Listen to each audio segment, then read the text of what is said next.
WhatsApp नमस्कार मेरे प्यारे प्यारे दोस्तों को मेरा नमस्कार। आप सब कैसे हैं? और आज हम लोग कंपाइल करने जा रहे हैं अपनी टीजीटी परीक्षा की क्लास नंबर 54। ठीक है, तो चलो भाई आगे बढ़ते हैं। इससे पहले हम लोग लगभग 49 क्वेश्चंस कर चुके थे। आज हम 50 से स्टार्ट करेंगे। देखते चलिएगा ज़रा। सिंपल पॉलीएम्ब्रियोनी किस में पाई जाती है? भैया मोस्ट इंपॉर्टेंट क्वेश्चन है, बहुत ज़्यादा पूछा जाने वाला क्वेश्चन है। अगर सिंपल या क्लीवेज ये सब कुछ ना लिखा हो, केवल पॉलीएम्ब्रियोनी लिखा हो तो समझ लेना वो सिट्रस फैमिली की बात कर रहे हैं। किसकी बात कर रहे हैं बेटा? Citrus family. ठीक है, अब आ जाओ सिंपल पॉलीएम्ब्रियोनी की जैसे बात कर रहे हैं तो सिंपल पॉलीएम्ब्रियोनी पाई जाती है साइकस में, जबकि क्लीवेज पॉलीएम्ब्रियोनी पाई जाती है पाइनस में। सिंपल पॉलीएम्ब्रियोनी किस में बेटा? साइकस में, और क्लीवेज पॉलीएम्ब्रियोनी पाइनस में, जिसको ईएमपी पाथवे कहते हैं, एम्बडन मेयरहॉफ पाथवे। कह रहे हैं कि ये जो एम्बडन मेयरहॉफ पाथवे है या ईएमपी साइकिल है, ये किसी भी कोशिका में कहाँ होती है, कहाँ चलती है? आप बोलोगे साइटोप्लाज्म में। ठीक है, the site of EMP in the cell is cytoplasm. ठीक है, कोई नई बात नहीं। 53 नंबर देखो बेटा, रेप्लिकेशन ऑफ डीएनए कहाँ होता है? रेप्लिकेशन कहाँ होता है? एस फेज में। अच्छा, पूरी सीरीज क्या होती है बेटा? सबसे पहले G1 देन S फिर G2 फिर M, यही तो होता है G1S G2M। तो रेप्लिकेशन डीएनए का कहाँ होता है? एस फेज में। कोकोनट के जो क्वायर होते हैं वो मीजोकार्प। ये क्वेश्चन इतनी बार आ चुका है कि हमको भी 2-3 बार डालना पड़ेगा लग रहा है आपको रटाने के लिए, हालांकि आपको याद हो चुका होगा। कोकोनट के जो क्वायर होते हैं वो किससे बने होते हैं? मीजोकार्प से। आर्कीगोनियम ऑफ फर्न, ध्यान दीजिएगा, मोस्ट मोस्ट मोस्ट इंपॉर्टेंट है क्वेश्चन। ये पूछा जाएगा कि फर्न की आर्कीगोनियम में कितनी नेक कैनाल सेल होती हैं? आपको बताना है सिंगल नेक कैनाल सेल होती है। Archegonium of fern single neck canal cell with 2 nuclei. Single neck canal cell with 2 nuclei, भूलना नहीं बेटा। 56, the large photosynthetic leave of fern is known as fronds, FRONDS। देखो बेटा, ये लोग सबसे ज़्यादा किससे खुश होते हैं? सबसे ज़्यादा अगर आपसे ये क्वेश्चन पूछेंगे, तो अगर प्लांट किंगडम में उतर के पूछते हैं आपसे, तो आपको फर्न तैयार होना चाहिए, आपको मॉस तैयार होना चाहिए, साइकस से भले कम पूछे लेकिन आपको पाइनस पूरा तैयार होना चाहिए। ठीक है, चलो, तो the large photosynthetic leave of fern is frond हो गई। ठीक है, photo phosphorylation, 56 number point. Photo phosphorylation discover किसने किया था? आर्नन ने किया था। किसने किया बेटा? आर्नन ने। फोटो फॉस्फोराइलेशन किसने डिस्कवर किया था? आर्नन ने। अब देखो, अब आपको 2 प्रश्न बताने जा रहे हैं और दोनों के उत्तर हम आपसे चाहेंगे कि आप हमें लिख कर कमेंट सेक्शन में ज़रूर बताएं। हमने एक दिन का गैप इसीलिए दिया क्योंकि थोड़ी हमारी नाराज़गी थी। हम आपसे बताते हैं कि बेटा क्वेश्चन का आंसर देना, तो केवल वही गिने चुने लोग, वही 7 लोग 8 लोग, बहुत ज़्यादा 10 लोग, पढ़ कितने लोग रहे हैं इस समय? आपको पता है टोटल 47 के आसपास लोग हो चुके हैं। तो 47 के आसपास अगर लोग हो चुके हैं, हम मानते हैं कि बहुत सारे लोग तो डिप्रेशन में चले गए होंगे कि ये जो कोरोना की वजह से छुट्टियां वगैरह हो गई, एग्ज़ाम होगा कि नहीं होगा। बस ये लोग धोखा खाएंगे, कोई दिक्कत नहीं। जो आप पढ़ रहे हो वो मन से पढ़ो, ठीक है ना।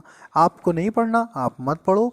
आप दिल्ली में और इलाहाबाद में तैयारी करने वालों से वैसे भी पीछे हो रहे हो धीमे धीमे, इसलिए हम आपको बार बार सजेस्ट करते हैं, इसीलिए बार बार इग्नाइट करते हैं कि बेटा पढ़ते रहो पढ़ते रहो। आप क्वेश्चन, आपको लगेगा क्या लिखें, सबने लिख तो दिया है, सबने आंसर दे तो दिया, मेरा देना ज़रूरी है क्या? हाँ बिल्कुल ज़रूरी है, क्योंकि जब आप कोई चीज़ लिखते हो आप उसको याद करते हो, लिखते हो तो सोचते हो, सोचते हो तो वो आपके अचेतन मस्तिष्क में जाता है और सेव होता है। इसीलिए हम आपसे बार बार कहते हैं इस प्रश्न का उत्तर दीजिए। अब आज की क्लास में हम आपसे क्वेश्चन नंबर 58 और क्वेश्चन नंबर 59 पूछेंगे। थोड़ा थोड़ा बस हिंट करके लिख देना, हमें तो सारी चीज़ें पता ही है। हम इतना जानना चाहते हैं कि आपने ये पढ़ा कि नहीं पढ़ा, कि लॉ ऑफ मिनिमम क्या था और लॉ ऑफ लिमिटिंग फैक्टर क्या था। लॉ ऑफ मिनिमम दिया था लीबिग ने, लॉ ऑफ लिमिटिंग फैक्टर दिया था ब्लैकमैन ने। ठीक है ना, लॉ ऑफ मिनिमम किसने दिया था? लीबिग ने। लॉ ऑफ लिमिटिंग फैक्टर दिया था ब्लैकमैन ने। तो हम ये जानना चाहते हैं कि आपको लॉ ऑफ मिनिमम और लॉ ऑफ लिमिटिंग फैक्टर में अंतर पता है कि नहीं पता। ठीक है, तो सभी लोग कमेंट करके हमको कोई एक, जिसको जो एक समझ में आ जाए, ज़्यादा लिखोगे तो फिर थक जाओगे ना। ठीक है, तो लॉ ऑफ मिनिमम या लॉ ऑफ लिमिटिंग फैक्टर पहले लिख देना कि हम किसके बारे में बता रहे हैं, इसका उत्तर ज़रूर देना। ठीक है, चलो आगे देखते हैं। कोकोनट कैसा होता है भैया इसका फ्रूट? ड्रूप होता है, सब जानते हैं। और इसका एंडोकार्प कैसा होता है? Stony endocarp. अगर आपको याद हो हमने पहले भी बताया कई बार, स्टोनी एंडोकार्प हो गया और फाइब्रस मीजोकार्प होता है, ठीक है, ये स्क्वायर ऑब्टेन करते हैं। चलो आगे बढ़ते हैं भैया। लॉन्गेस्ट, ध्यान दीजिएगा, 60 के बाद अब हम आते हैं अपनी स्लाइड नंबर 61 की साइड, स्लाइड नंबर 2 में ध्यान दीजिएगा। Longest phase of meiosis, meiosis की सबसे बड़ी अवस्था होती है प्रोफेज फर्स्ट, प्रोफेज फर्स्ट, भूलना नहीं बेटा। Longest phase of meiosis is meiosis की प्रोफेज फर्स्ट सबसे बड़ी अवस्था होती है। की intermediate compound linking glycolysis to Krebs cycle is acetyl coenzyme A, acetyl coenzyme A ही माध्यम है जो ग्लाइकोलिसिस तथा क्रैब साइकिल को जोड़ता है, लिंक करता है और बीच का इंटरमीडिएट कंपाउंड है। कोई भी बात पूछे आपको आंसर एक ही लगाना है, एसिटिल कोएंजाइम ए। ये क्रूसीफेरी फैमिली है जो बेटा, उसकी एक छोटी सी ट्रिक है, कैसे याद करोगे? कब्र तेरे सिवा कोई कैंडी, कब्र, कब्र तेरे सिवा कोई कैंडी, भूलना नहीं बेटा, कब्र तेरे सिवा, कब्र तेरे सिवा कोई कैंडी। तो कब्र से का से हो गया क्रूसीफॉर्म, ब्रा से हो गया इसी को ब्रेसिकेसी कहते हैं, ते से हो गया टेट्राडाइनेमस कंडीशन, रे से हो गया रिप्लम, एल साइलेंट होता है, आप रिपम भी कह सकते हो, रिप्लम, रेसीम और रेसीमोस, ये 3 करेक्टरिस्टिक हैं। ये सारे के सारे करेक्टरिस्टिक किसके हैं? ये क्रूसीफेरी फैमिली के हैं। तो Cruciferae, Brassicaceae and tetradynamous condition, replum, raceme and racemose, and the fruit is siliqua and silicula. Fruit क्या हो जाएगा इसका? या तो सिलिक्यूआ कह सकते हैं, कंसीडर करते हैं, वी कैन कंसीडर सिलिक्यूआ और सिलिक्यूला। और quiz corolla, question is asked, cruciform corolla found in which family? The answer is cruciform corolla is found in Brassicaceae और cruciferae, ठीक। एंड फाइनली कैंडी, कैंडी बोले तो कैंडी टफ्ट, आप इसको कह सकते हो आइबेरिस अमारा, ये नाम होता है इसका।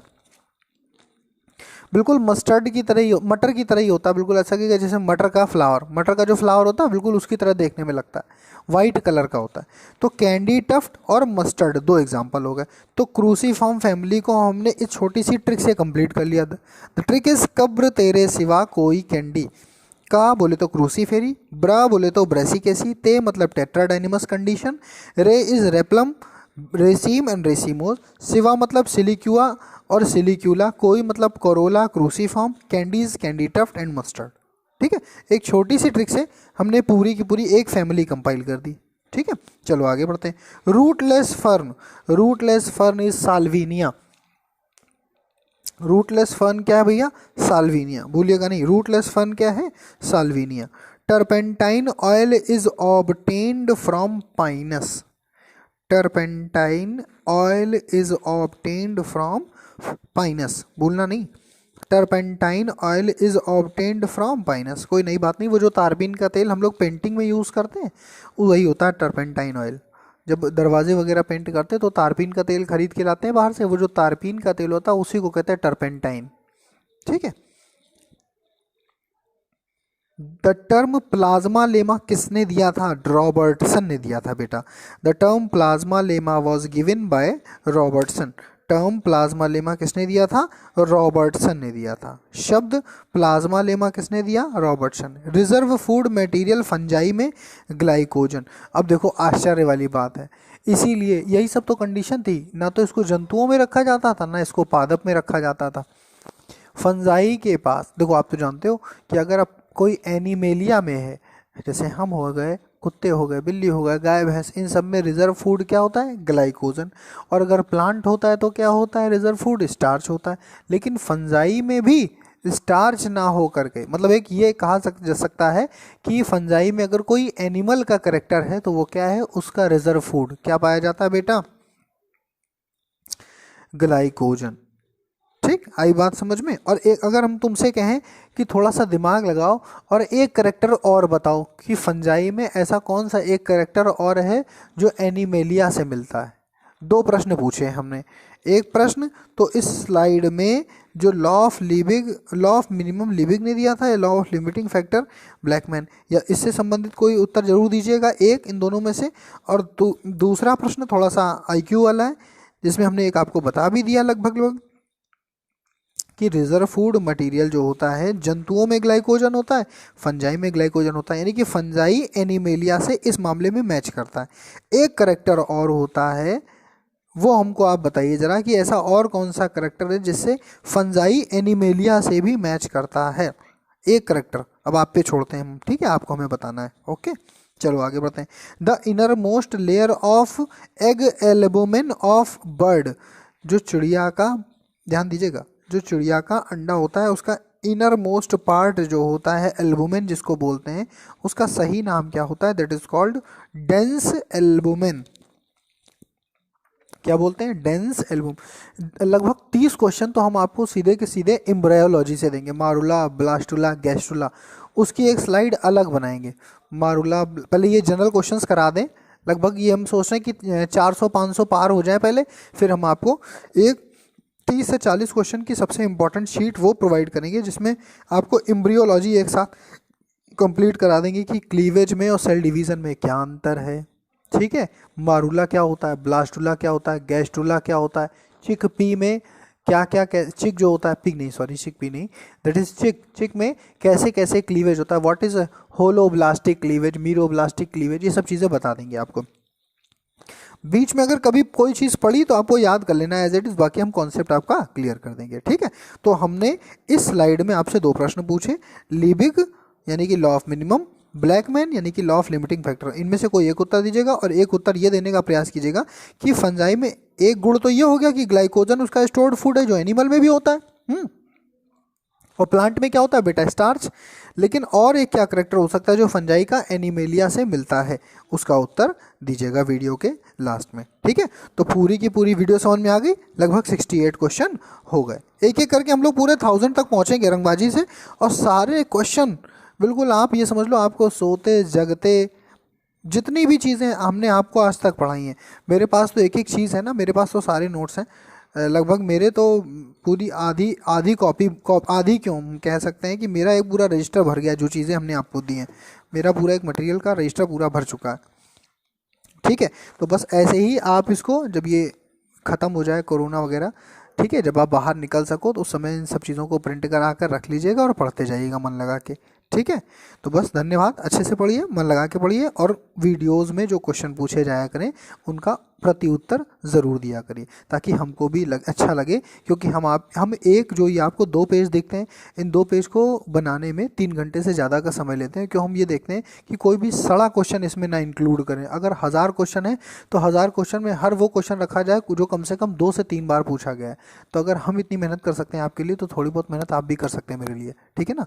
तो बस मन लगा के पढ़िए और वीडियोज़ में फीडबैक ज़रूर दिया करिए। Thank you so much, bye bye, love you all, good night.